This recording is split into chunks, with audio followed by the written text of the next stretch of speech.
জিলহজ মাসের গুরুত্ব এবং করণীয় সম্পর্কে আমরা এখন আলোচনা করব ইনশাআল্লাহ। জিলহজ মাস এটা হচ্ছে সম্মানিত একটা মাস।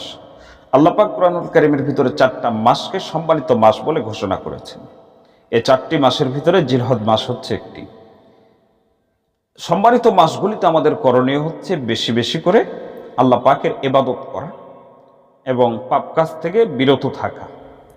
এখন প্রশ্ন আসতে পারে যে সম্মানিত মাসে পাপ কাজ থেকে বিরত থাকবে আর অন্য মাসে কি তাহলে থাকা লাগবে না? না, বিষয়টা এমনটা না। বিষয়টা হচ্ছে যে অন্য মাসেও আপনি পাপ থেকে বিরত থাকবেন, থাকার জন্য চেষ্টা করবেন, আর সেই চেষ্টাকে এই সম্মানিত মাসগুলোতে আরো জোরদার করবেন। অন্য মাসেও নেক কাজ করবেন, সেই নেক কাজের চেষ্টাকে এই সম্মানিত মাসগুলোতে আরো জোরদার করবেন, দিয়ে আরো বেশি বেশি নেক কাজ করবেন। এটা হচ্ছে সম্মানিত মাসে আমাদের করণীয়। বিশেষ করে জিলহজ মাসের প্রথম 10 দিনের গুরুত্ব অনেক বেশি। আল্লাহ রসুল সাল্লাল্লাহু আলাইহি ওয়াসাল্লাম তিনি বলেছেন যে বছরের যে দিনগুলিতে ইবাদত করা হয়, এই দিনগুলির ইবাদতের ভিতরে আল্লাহর কাছে জিলহজ মাসের প্রথম 10 দিনের ইবাদত সবথেকে খুবই প্রিয়। আল্লাহ পাক খুব পছন্দ করেন। সাহাবা ইকরাম প্রশ্ন করলেন, ইয়া রাসূলুল্লাহ, জিহাদের থেকেও কি এই 10 দিনের ইবাদত আল্লাহর কাছে বেশি প্রিয়? নবীজি বললেন, হ্যাঁ, তবে যে ব্যক্তি নিজের জান এবং মালকে জিহাদের জন্য একবারে উৎসর্গ করে দিয়েছে তার মর্যাদা হচ্ছে ভিন্ন, তার মর্যাদা হচ্ছে অনেক বেশি, সেটা হচ্ছে ভিন্ন কথা। সুতরাং এই 10 দিন খুবই গুরুত্বপূর্ণ। এই 10 দিনের শপথ আল্লাহ পাক কোরআনুল কারীমের ভিতরে করেছেন, ওয়াল ফাজর ওয়া লায়ালিন আসর, যে শপথ প্রথম দশকের, খুব গুরুত্বপূর্ণ। আল্লাহ পাক শপথ করেন যেটা খুব গুরুত্বপূর্ণ বিষয়, খুব গুরুত্বপূর্ণ জিনিস, সেই জিনিসের শপথ আল্লাহ পাক করেন।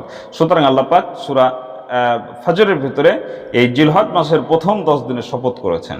এই 10 দিন আমাদেরকে বেশি বেশি করে দান খায়রাত করতে হবে, নফল নামাজ পড়তে হবে, তাহাজ্জুদে নামাজ পড়তে হবে, জিকির করতে হবে, আল্লাহ পাকের স্মরণ সবসময় করতে হবে, আল্লাহ পাকের জিকির সবসময়, জিকির শব্দের অর্থ হচ্ছে স্মরণ করা, আল্লাহ পাককে সবসময় স্মরণে রাখতে হবে, আল্লাহ পাকের জিকির করতে হবে, তাসবিহ পড়তে হবে।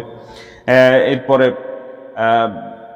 তাহাজ্জুদের নামাজ আমাদেরকে আদায় করতে হবে। যে ইবাদতগুলি আমরা করি সেখান থেকে আরো কিছু আমাদেরকে বাড়াতে হবে। যেমন আমরা 5 ওয়াক্ত নামাজ পড়ি, এখানে আমাদেরকে আরো বাড়ায় তাহাজ্জুদের নামাজ আমরা পড়ব, আমরা তাসবিহ তাহলিল করব। সুতরাং খুবই গুরুত্বপূর্ণ এই জিলহজ মাস, বিশেষ করে এই প্রথম 10 দিন। আর ইয়াউমে আরাফার দিন আমরা রোজা রাখবো, এটা হচ্ছে খুবই গুরুত্বপূর্ণ ইবাদত।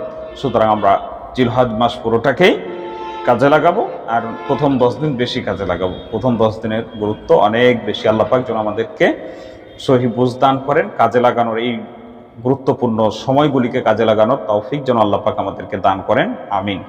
আমরা যদি জাহান্নাম থেকে বাঁচতে চাই, যদি জান্নাতে যেতে চাই, আল্লাহ পাকের যদি সন্তুষ্টি অর্জন করতে চাই, তাহলে আমরা এই সময়গুলিকে আমরা কাজে লাগাবো। আল্লাহ পাক যেন আমাদের সকলকে সে তৌফিক দান করেন, আমিন।